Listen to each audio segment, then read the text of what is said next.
আসসালামু আলাইকুম। আমরা এখন ফটিকছড়ি বিবির হাট এরিয়ায় রয়েছি, যেটি হচ্ছে আমরা এখন যে জায়গা দিয়ে প্রবেশ করব এটা হচ্ছে বাস স্টেশন আর কি।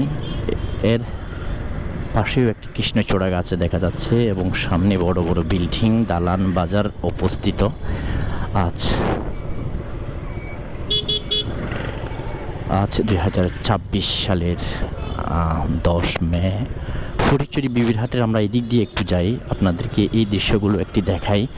যদিও অনেকবার আপনাদেরকে মেন রুটের দৃশ্য দেখানো হয়েছে, কিন্তু বাজারের ভিতরের দৃশ্যটি আপনাদেরকে দেখানো হয়নি। সেজন্য আমরা ফটিকছড়ি কলেজ যে রুটটি রয়েছে, কলেজ এবং বাজারের সেই রুটটি ধরে যাচ্ছি এবং আপনাদেরকে দেখাচ্ছি। হয়তো অনেক মানুষের অনেক স্মৃতি থাকতে পারে এই জায়গা ধরে, সেই স্মৃতিগুলো আপনারা অবশ্যই কমেন্টের মাধ্যমে স্মৃতিচারণ করে যাবেন। এখানে এটি হচ্ছে সেই ফটিকছড়ি সরকারি কলেজ, যেটি স্থাপিত 1970 সালে কলেজে রূপান্তরিত হয়েছে কি এবং স্থাপিত হয়েছে সেই বিষয়টা আমি ক্লিয়ার না, তবে স্থাপিত সালই দেখানো হচ্ছে এখানে 1970। এবং আমার বাম পাশে ফটিকছড়ি থানা, ওই যে থানা গেট দেখা যাচ্ছে, এটি হচ্ছে ফটিকছড়ি থানা। এটি হচ্ছে ফটিকছড়ি বিবির হাট বাজার আর কি। ফটিকছড়ি বিবির হাটে অসংখ্য ব্যাংক, অসংখ্য মানুষের যাতায়াত, অসংখ্য বাজার রয়েছে, যেগুলো আপনারা নিতান্তই পেয়ে যাবেন। বড় বড়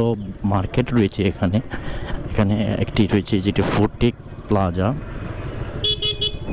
থেকে কোথায় চলে আসে। আচ্ছা, আরেকটি এখানের বেহাল অবস্থার কথা বলতে হয়, সেটি হচ্ছে অটোরিকশার আসলে অটোরিকশা আমাদেরকে সেবা দেয়, এটি সত্য।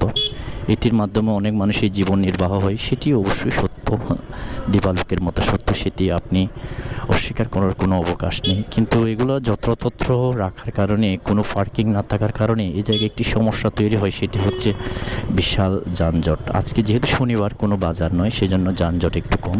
আর এদিকে গরু বাজার রয়েছেন, যেটি গরু বাজার, সেটি আপনাদেরকে বলতে ভুলে গেছি। আবার আমার হাতের ডান পাশে একটি মসজিদ রয়েছেন, যেটি হচ্ছে ফটিকছড়ি বিবির হাট কেন্দ্রীয় মসজিদ। এটি খুব সুন্দরভাবে, এবং এদিক দিয়ে 2 নম্বর রুট। আমরা সোজা হান্ডা মার্কেট দিয়ে উঠে যাব আপনাদেরকে এই দৃশ্যটি দেখানোর জন্য মূলত। এটি সেই ফটিকছড়ি বিবির হাট বাজার, ব্যস্ততম বাজার।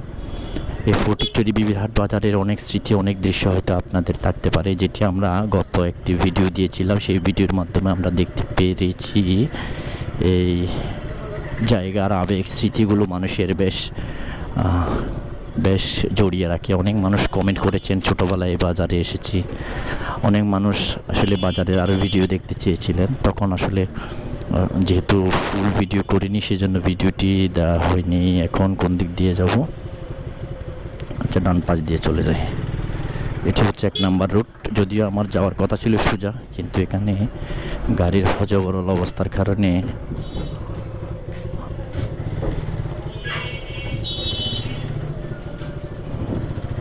এই রুটটি ছোট, গাড়ি চলাচল ভারী,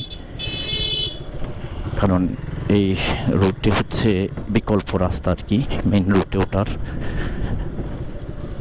তো যাই হোক, যেটি বলতে চাইছিলাম আপনাদেরকে, আপনাদের কোনো স্মৃতি থাকলে সেটি অবশ্যই কমেন্টের মাধ্যমে জানাবেন। আমরা যেহেতু শহরের দিকে যাব, সেজন্য আমরা সিঙ্গেল লাইট দিয়ে রাখলাম।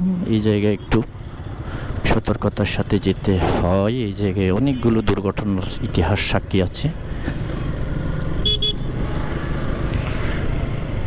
যাই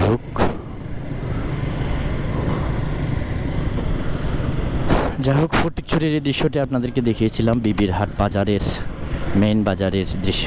যদিও আশেপাশে অনেক বাজার হয়তো ক্যামেরায় উঠেনি, অনেকগুলো রুট থেকে গেছে, সবগুলো হয়তো একসাথে দেখানো সম্ভব না। তবে অন্যবার আসলে অন্য একটি দৃশ্য আপনাদেরকে দেখাবো। কে কোথা থেকে দেখবেন আমাদেরকে কমেন্টের মাধ্যমে জানাবেন। এই বাজারের কোনো স্মৃতি যদি আপনার থাকে, তাও অবশ্যই কমেন্ট করে রেখে যাবেন, আমরা সেগুলো দেখবো। ইমন ব্লগের সাথে থাকার জন্য ধন্যবাদ। ইউটিউব, ফেসবুক এবং টিকটকে আমরা নিয়মিত বিভিন্ন রাস্তার দৃশ্য দিয়ে থাকি, সেগুলো আপনারা দেখবেন, স্মৃতিচারণ করবেন। ভালো থাকুন, সুস্থ থাকুন। আমি ইমানুল্লাহ ইমন, আমার জন্য দোয়া করবেন। আল্লাহ হাফেজ।